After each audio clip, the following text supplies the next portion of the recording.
Alright, hey guys, I hope everyone is doing well. This is Rudy. Hey, I wanted to do a book review on this book here. It's the story of Lieutenant Colonel Terry Lakin. The mainstream media completely ignored him, and the few times they did pay attention to him, like Anderson Cooper, the sodomite Anderson Cooper, they totally railroaded him and ran his name in the ground. It's Lieutenant Colonel Terry Lakin. His book is called Officer's Oath. Okay? Lieutenant Colonel Terry Lakin, his book is called Officer's Oath, and the book came in yesterday, and I've just devoured the first 160 pages. In 24 hours, I've gone through 160 pages, and it's a great story. I can't put it down. I'm in the back section of the book, and let me set something clear right off the bat. Yours truly is in this book. I attended the trial of Lieutenant Colonel Terry Lakin. I should also say that I was a member of the trial that Pastor James David Manning held in New York, the Obama, CIA, Columbia, and Sedition and Treason trial, and that's where I met my wife.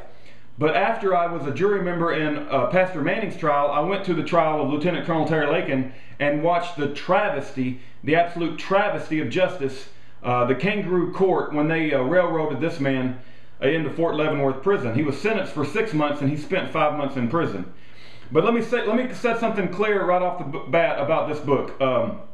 Marco Cavallano called me and said that, you know, they were interested in putting me as a vignette in the book, and I was very humbled. I was very grateful. I had no idea that they were considering doing that. They had an editor contact me about my story, about my involvement in the Obama eligibility case. Many of you guys may know that I was detained and nearly arrested outside of the Dallas Majestic Theater. I was put in handcuffs at a conservative gathering of Sarah Palin and Rick Perry, and I was simply passing out Lieutenant Colonel Terry Lakin flyers. This was before his court-martial, and they ran me out of the place. And luckily, my wife caught the whole thing on video. But the reason I want to clear something up, there are factual errors about my background in this book. Okay, now I think they were an honest mistake. The editor and I had a phone conversation before the book, and I think some things I said about my brother and about my father were inappropriately ascribed to me. Okay, so there are factual errors about my background, and unlike our usurper and pretender-in-chief, I don't wait 16 years to correct them. Okay, one day after the book is out, I'm making this public YouTube video. I called Marco and I said there's some factual errors about my background, and the next revision, I would hope that it could be corrected, and Marco assured me that it will be. So I'm very happy about that. And unlike, again, I'll say it again a second time, unlike our pretender-in-chief, I don't wait 16 years to correct a literary bio that says I was born in Kenya. Okay, I correct it within 24 hours, and I'm told that in future revisions of this book, those errors will be corrected about me. But anyway, let's get back to the book, because this is Terry Lakin's book. It's a story, and let me say this. You guys, you don't recognize what you got when you see it. You read about Patrick Henry, you read about George Washington. We lift them up as the fathers of our country, and we should. They wrote some amazing stuff. They did some amazing stuff. Their life exemplified true courage and true patriotism, and they broke away from tyranny to start the greatest country this world has ever seen. And those founding fathers are exemplified in Lieutenant Colonel Terry Lakin. He's not just all talk. I'm not anti-Allen West, but Allen West, who's actually quoted in this book as telling Terry, you're doing the right thing. When has Allen West come out and spoken about the eligibility of Obama? You know what Allen West's claim to fame is? Allen West's claim to fame is he had a prisoner and he was interrogating them, and he shot a gun off beside the prisoner's head and got him to talk about all the ambushes and IEDs they were planning to kill our military men. Now, I'm not bad-mouthing Allen West for doing that. I think Allen West has a certain amount of bravery. But where is Allen West now talking about the eligibility? If he thought Lieutenant Colonel Terry Lakin was doing the right thing at some point in time, does Allen West all of a sudden change his mind when he gets to hit the big time and he supposedly becomes part of the system? Allen West should be speaking every single day that we have a usurper and ineligible president, someone who's not natural born. But let's go back to Terry, because I want to read some quotes from this book that really stuck out in my mind. And there are those of us that see right through this, and Terry, let me say this about Terry, and again, this is my opinion. This whole video is me and my 2 cents worth. You can take it or leave it. I'm a fan of Terry, but you know, I'll say this. Terry did the right thing in spite of the fact that his mother and his father were Obama supporters. Now you got to take into consideration the magnitude of character and the depth of character that a man would still do the right thing even though it may go against the wishes of his mother and his father, because he knows what he's doing is right. Terry's not out to make a name for himself or to become famous or to become a hero. He says that he simply wanted the truth. The 2 things that he stresses over and over in this book, and he has it stressed throughout his entire ordeal, is the truth matters and the Constitution matters. And Terry took an oath, an officer's oath to the Constitution, right? And part of that is Article 2, Section 1, which says that the President of the United States must be a natural-born citizen. That doesn't mean born on U.S. soil, born in the USA.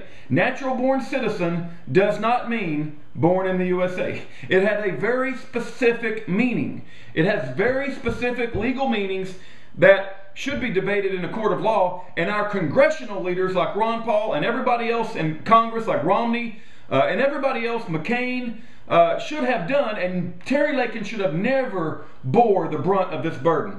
But I want to read you guys some quotes from the book. This is from what he calls Ducky. And I know who Ducky is, and I've talked with her a few times, and she's a very high-quality, high-class woman who has got ethics and morals that you won't believe. But I want to read something because I think what she said is worth repeating.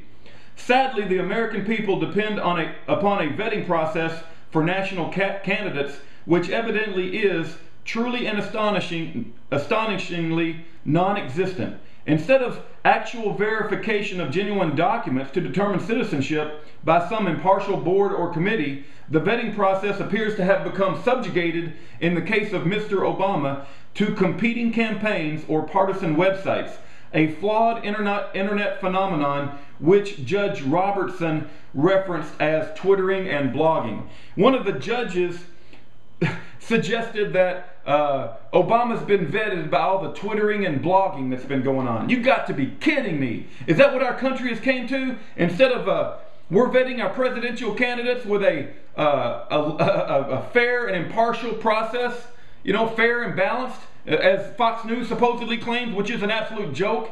Freaking Bill O'Reilly makes me want to puke, man. Fair and balanced my bowl, honey.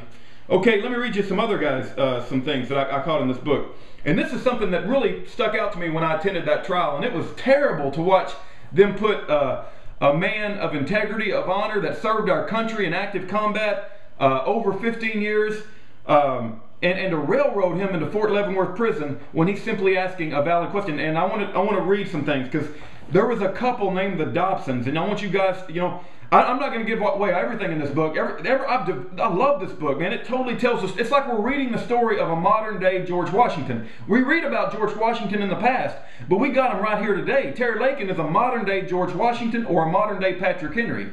And we don't need to forget that. We need to lift up and honor men like this. You know, the problem with our society today is we don't give honor where honor is due. And people like Terry Lakin deserve our honor. You know, it's not been easy for him to give up his entire future, his financial future, to break away from the wishes of his parents, right? To put himself at ridicule. When I was there at the trial, people were calling him all kinds of names. This is a serviceman who's devoted his service to the country. Where is the military brotherhood? My brother and my father served in the Marines. I heard about the military brotherhood. I thought you guys stick together through thick and thin. One for all and all for one. We're not leaving any man on the battlefield. Terry Lakin comes up with a legitimate question, a legitimate, fair question. He's not trying to derail the president or unseat the president. If his question was answered appropriately, President Obama's position would be strengthened. Terry Lakin just wanted to confirm that the oath he took to the Constitution, that his president was natural born, and he asked for, see, the birth certificate. Now, at the time, Obama didn't want to show it. What kind of man allows a 17-year veteran to go to Fort Leavenworth prison and then releases a forged piece of paper later? Do you guys not see what's going on? Okay. The Dobsons, you know, if you guys, I want you guys to read about the Dobsons, because that really stuck out to me in the trial. He said he also confirmed that the Dobsons knew he was next to deploy, and he had his bags packed once he had heard I was not going. That all sounded good before the trial, but the Dobsons testified we could not offer alternative explanations without making me look more heartless. As much as the Army preaches equality, a crying woman deprived of motherhood transcends the code book. Man, you guys need to understand what happened in that trial. They brought up a couple that was a military couple, and they claimed that when Terry stood up for the Constitution and did not follow his unconstitutional orders from an illegal president, that they couldn't start a family. This other couple, the Dobsons, they couldn't start a family. We couldn't have babies like we wanted to have, and our entire family planning was interrupted because of Terry. And Terry's so evil, and he didn't do his duty and his honor, and it affected our family planning. And I was planning on having a baby, and she was actually tears rolling down her face. And the jury was like, "Oh, Terry, she was going to have a baby, and you're standing up for the Constitution." You guys see how underhanded these people are? And they gave a General MacArthur speech about duty, honor, country, and I want to read this. This is what Terry has to say. I suspect MacArthur would have a hard time sympathizing with a couple whose plans to start a family were being pushed back a few months by the husband's first deployment. Look, I don't have anything against the Dobsons. If they've been serving our country, I applaud them too, and I'm very grateful for their service to this country. But what you did in that trial was wrong, and Terry was very nice about it when he wrote about it. A lot of people would probably pass over those paragraphs if they hadn't been to the trial, and they would pass right over them. But I don't pass over them. I remember that lady crying. I remember her trying to make Terry out to be a demon, like he somehow prevented her from having a baby because he standing up for the Constitution. You got to be kidding me. I want to read this quote too. I'm running out of time. Was I trying to unseat the president? This is Terry speaking. Absolutely not. If the president was constitutionally eligible for his office, he had nothing to fear from me. My inquiry would have only strengthened him. Okay, Terry wasn't trying to unseat the president.